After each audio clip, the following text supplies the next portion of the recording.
The home of the common Joe and the common Sally in the know, even more so than all those media talking heads. Seems like we might be having a little bit of button of the heads already, even before Texas joins the SEC, between Texas A&M and Texas once again. Seems like that before Texas even gets to the SEC, we might have some kind of implosion. Let's talk about it.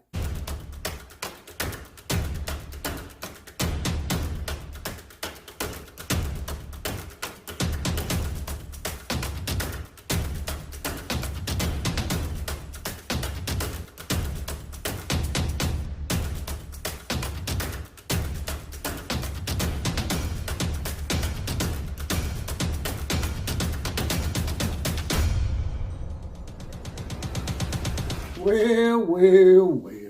What do we have here? If it ain't another episode of the OCF, that's the Outlaw of College Football. And here they come riding on in once again. It's the Outlaw Posse. And the Outlaw Posse membership is growing once again as we're now up to a top 10.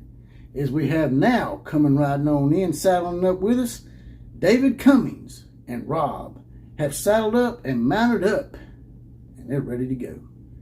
And also, you can find me on Twitter at OCF Productions and on Facebook under Jesse Paul Clark, spelled Jesse without the I. Now, getting right to it here, seems like so Texas A&M thing, man. They just don't like each other for real, you know. And I understand that. I mean, Alabama and Auburn, we got a pretty much of a big disdain for each other as well.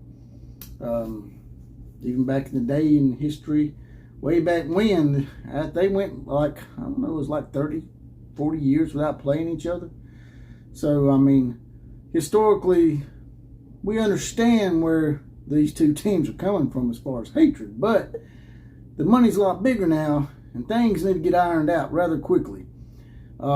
Because while y'all's rivalry is a big thing to you guys, even though y'all took a 10-year hiatus, the rest of the SEC, we really, not to be disrespectful, but we really don't care as much about that rivalry as you guys and gals over there in that rivalry do.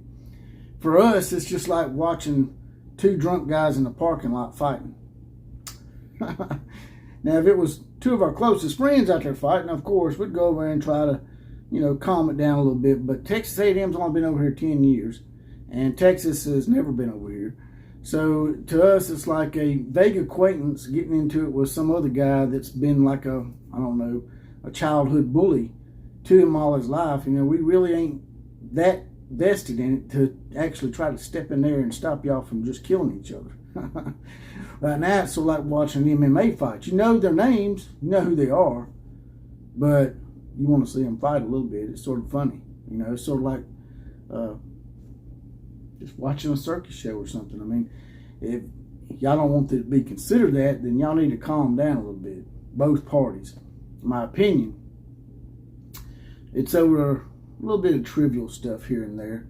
Now, there is some stuff back in the day, 10, 15 years ago, that Texas may have done that was stuff that, you know, might be a little hard to forgive right off the bat.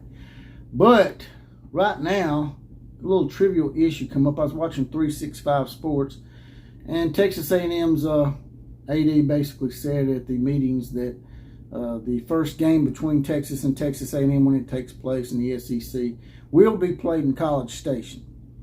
They asked the Texas AD about that. I think his name's Chris Conte, and Conte said, well, I don't know about that.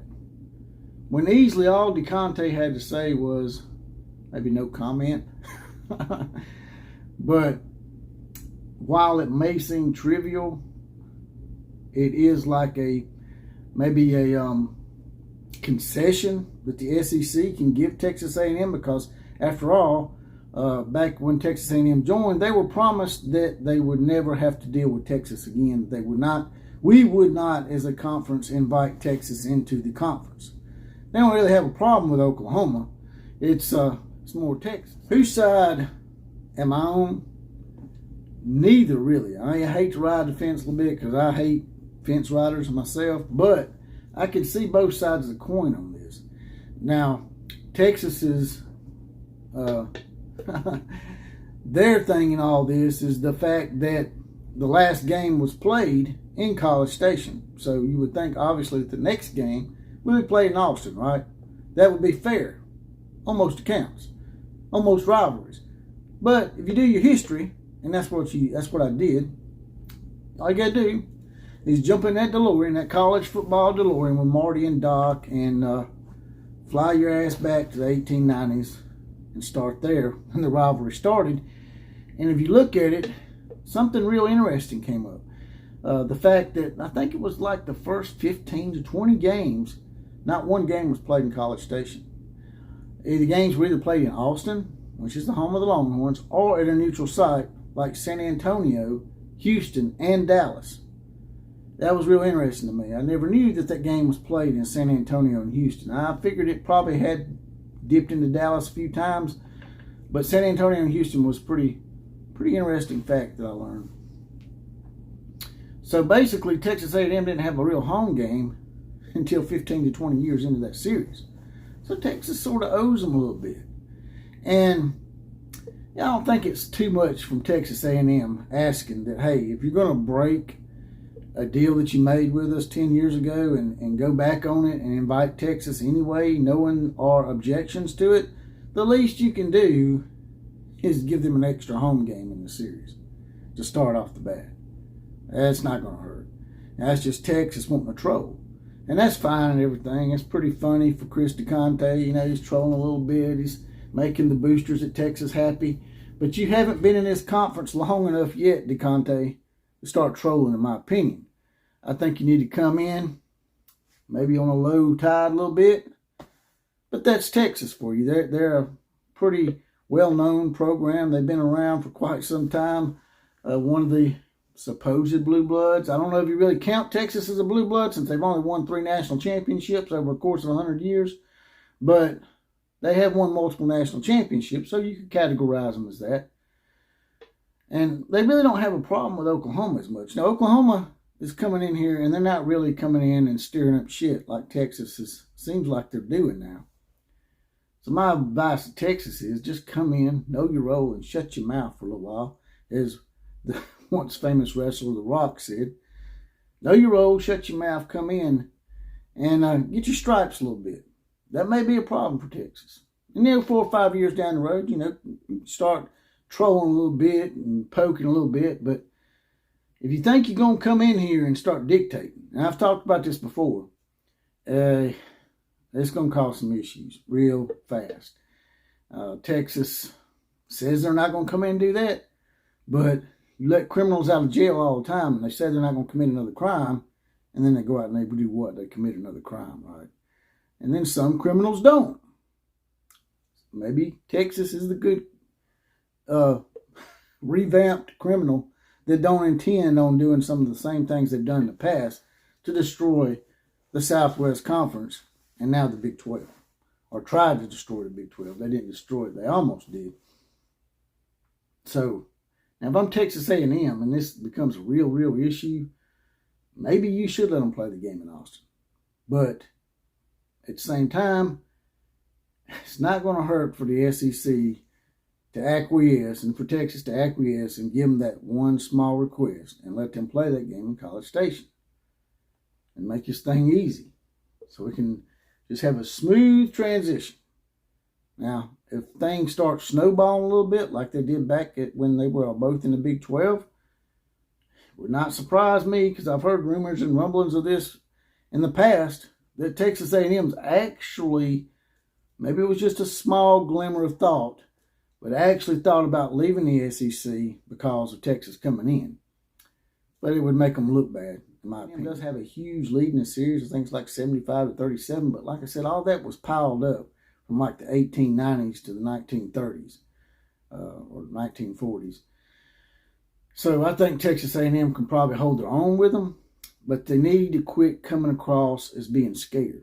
And that's the way a lot of people see it. I don't really see it like that. I can see why Texas A&M is pissed. But a lot of people see it as you guys being a little scared of Texas and being traumatized by them. So, with all that being said, you guys and gals, tell me what you think about all this. Do you think there's going to be an implosion? Do you think it might cause problems down the road and one of these two teams might leave the SEC? Drop in the comment section. Let me know what you think. Also, there's a little join button down here. You can join the Outlaw Policy now. It's next to the subscribe button. You can hit that join button. I've been hearing people's having some issues on the phones. You might have to go to the computer or your laptop to do it. That's what my buddy Kuz had to do because I think he's on an Apple phone. Hit that join button. Join the Outlaw Posse for $2.99 a month, 75 cents a week. And I'm going to try to think of some things. And you guys and gals help me think of some rewards for the Outlaw Posse. Also, there's a little heart down here. If you just want to do a one-time donation, hit that heart thanks button. Throw me a few dollars in the coffers. Like, share, comment, and subscribe to this channel. And as always, KMCA to all the other teams' classes now officially dismissed.